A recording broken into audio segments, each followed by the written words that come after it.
السلام عليكم. من ضمن المواقف المرعبة اللي ممكن تصحيك من النوم مفزوع هو ان تليفونك يتسرق منك.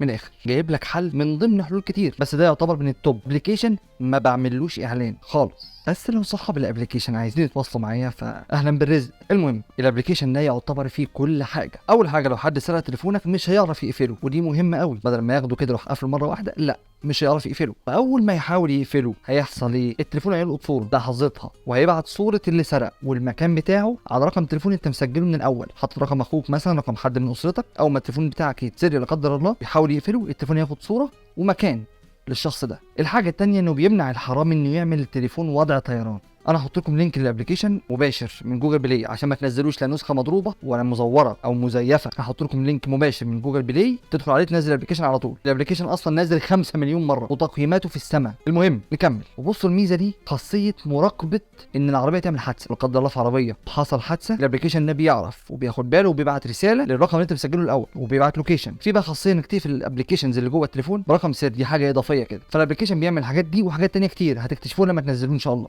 نزلوا الابلكيشن وما تخليش حرامي يحرق قلبك على تليفونك. ربنا وحده عالم انت جايبه ازاي، وربنا يستر على الجميع. السلام عليكم.